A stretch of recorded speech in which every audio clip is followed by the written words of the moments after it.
Laissez-moi vous raconter une histoire. C'est l'histoire de rencontrer quelqu'un qui semble comprendre chacune de vos cicatrices. Au début, c'est comme trouver une boisson fraîche après une longue marche dans le désert. Mais et si ce lieu sûr était en fait des sables mouvants? La connexion qui vous faisait du bien vous épuise maintenant. Nous allons parler aujourd'hui de cette petite fissure, mais vraiment destructrice. Bonjour. Aujourd'hui, nous allons plonger au cœur de l'un des déguisements les plus subtils et dangereux du narcissisme, le masque de la vulnérabilité. À première vue, cela pourrait ressembler à de la simple sensibilité ou fragilité, mais, en réalité, c'est une stratégie très bien pensée pour manipuler et contrôler. Le narcissique secret ne se montre pas comme le paon fier, mais comme l'oiseau blessé, cherchant toujours quelqu'un pour panser ses plaies. Il se présente comme quelqu'un qui a été blessé, que personne ne comprend, ou qui a toujours de la malchance. Il raconte des histoires de souffrance, de perte et de déception, toujours avec des détails qui touchent votre corde sensible. Leur objectif est clair, éveiller votre empathie, vous faire sentir responsable de soulager leur douleur. Vous, ému par la compassion, endossez le rôle de sauveur. Mais, malheureusement, c'est un piège très bien tendu. En essayant d'aider, vous vous impliquez de plus en plus, sans réaliser que vous êtes manipulé.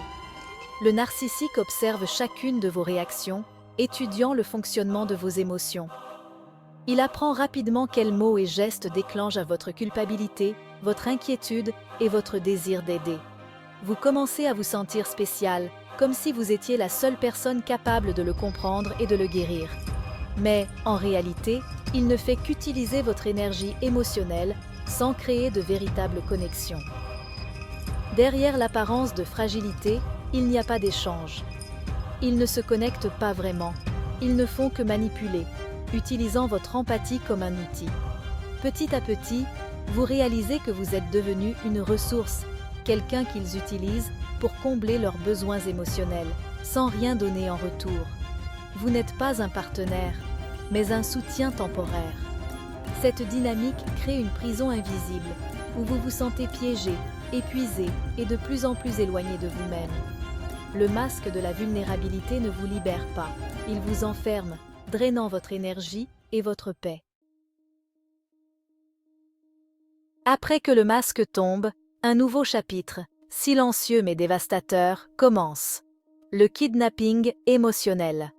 C'est comme si, tout à coup, vous cessiez d'être vous-même pour devenir le soutien émotionnel de quelqu'un d'autre. Petit à petit, sans même vous en rendre compte, vous vous retrouvez pris dans une toile de dépendance émotionnelle, où vos propres besoins et sentiments sont mis de côté. Cette personne qui semblait autrefois si fragile et démunie dépend maintenant de vous pour absolument tout. Vous devenez le refuge, le soutien constant, celui ou celle qui est responsable de maintenir son équilibre émotionnel, même si cela vous coûte votre propre bien-être. Vos émotions, vos désirs et même vos peines sont constamment relégués au second plan. L'espace qui était autrefois le vôtre est maintenant occupé par les besoins et les drames de l'autre personne.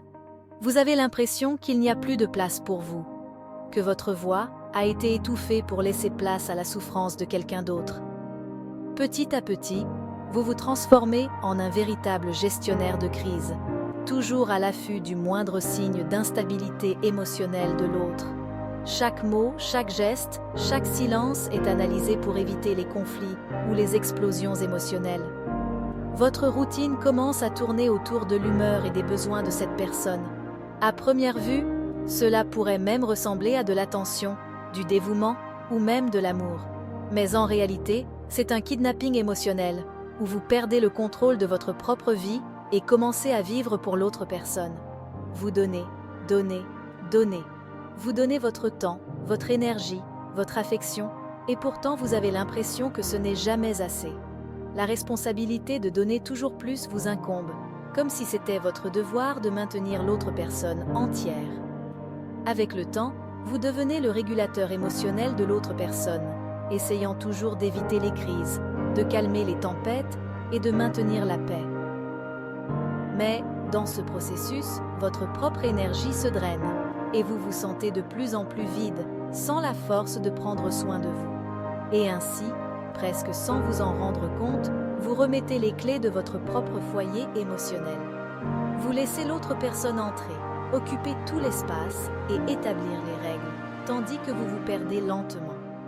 Ce cycle est épuisant, exténuant et semble souvent impossible à briser.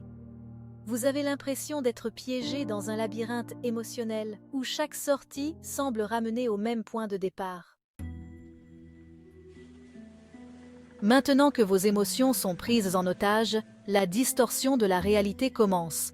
Vous commencez à douter de votre propre santé mentale. Votre point de vue est constamment remis en question et rejeté. La faute est rejetée sur vous. Vous quittez les conversations en vous demandant ce qui est réel. Le but est de vous faire sentir seul dans votre propre tête. Il devient votre seule source de vérité. C'est l'abandon silencieux de votre propre esprit. Vous tombez dans le piège de la performance. L'amour et l'affection deviennent des récompenses pour votre bon comportement. Vous êtes constamment mis à l'épreuve, toujours en train de prouver votre valeur. La barre de ce qui est attendu de vous est super haute et elle change tout le temps. Vous vivez dans la peur de faire une erreur et de perdre cet amour. Vos propres désirs et vos limites sont mis de côté. Vous jouez dans une pièce où la seule personne qui vous regarde, c'est elle. Et les applaudissements sont toujours incertains et s'estompent rapidement. Le piège de la performance vous mène à l'esclavage émotionnel. Vous vous sentez responsable de leur bonheur. Votre tranquillité d'esprit disparaît. Vous vivez pour quelques miettes d'approbation. Votre identité se mélange complètement à la leur. Vous ne savez plus où vous finissez et où l'autre commence. Être seul vous rend encore plus dépendant de cette personne. Vous êtes prisonnier d'une cellule sans barreaux. Et la clé semble être dans la poche de quelqu'un d'autre. Puis, votre compétence est assassinée. Il sape subtilement vos compétences et vos réalisations. Il sème le doute là où la confiance régnait autrefois. Vous commencez à douter de vos propres capacités. Vous devenez une version plus petite de vous-même. Vos talents sont mis de côté. Il a besoin d'être le centre de l'attention, même si cela signifie créer de l'obscurité en vous. C'est un assassinat silencieux de votre potentiel. Il commence le protocole d'isolement. Il sème la discorde entre vous et vos proches. Il crée une histoire de nous contre le monde. Vous devenez sur la défensive et vous vous éloignez. Être seul vous rend encore plus dépendant de lui. Sans autres opinions, sa voix est la seule que vous entendez. Il vous convainc de construire votre propre mur. C'est le mouvement final pour obtenir un contrôle total. La culpabilité est le carburant de la machine du narcissique.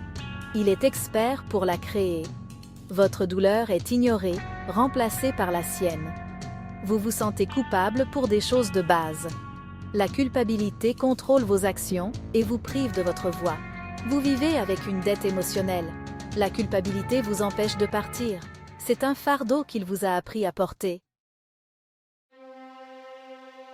L'addiction à l'espoir est sournoise. Elle s'immisce doucement dans nos vies, souvent sans même que nous nous en rendions compte. Au début, cela semble inoffensif, voire réconfortant. L'espoir nous fait croire que les choses peuvent s'améliorer, que demain apportera quelque chose de différent, de meilleur. Mais, petit à petit, il se transforme en un piège invisible. Cette addiction fonctionne comme un système de récompense aléatoire, tout comme dans un jeu de hasard. Parfois, nous obtenons de petites récompenses, de petites doses d'optimisme, et cela nous maintient piégés, toujours en attente du prochain signe de changement. Nous devenons accros à la possibilité, pas à la réalité. Juste au moment où nous sommes sur le point d'abandonner, l'espoir nous offre un aperçu de changement. C'est comme si l'univers nous murmurait que tout peut changer en un instant. Et cela nous pousse à continuer, même lorsque tout semble perdu. Nous nous accrochons à ces rares moments, croyant que toute la souffrance en vaudra la peine si le changement se produit enfin. Nous nous battons de toutes nos forces, convaincus que la persévérance est une bonne chose, même quand elle nous fait du mal. Mais, en réalité, c'est un cycle classique d'abus. L'espoir nous emprisonne dans un schéma de hauts et de bas émotionnels. où la douleur et le soulagement alternent sans fin. La phase de lune de miel, cette courte période de soulagement et de bonheur, nous fait oublier toutes les souffrances passées. C'est ce moment qui nous empêche de partir, qui nous fait croire que tout peut être différent. Quand nous décidons finalement de partir, nous réalisons que nous ne laissons pas seulement une personne ou une situation, mais un rêve, une attente à laquelle nous nous sommes accrochés si longtemps. L'espoir est la colle invisible qui nous maintient ensemble, même quand tout autour de nous s'est déjà effondré. Il nous fait croire qu'abandonner est un échec, alors qu'en réalité, cela peut être le premier pas vers la liberté. Au final, nous réalisons que ce cycle n'est qu'un schéma de douleur, répété encore et encore. Se libérer de l'addiction à l'espoir est douloureux, mais nécessaire pour retrouver la paix et recommencer. Vous devenez un appareil émotionnel. Votre tâche est de gérer et de servir leurs besoins émotionnels. Vous absorbez leurs mauvaises ondes. Votre intuition est presque silencieuse. Vous fonctionnez en pilote automatique. La fatigue est toujours là. Être un appareil émotionnel signifie se perdre soi-même. Vous existez comme un figurant dans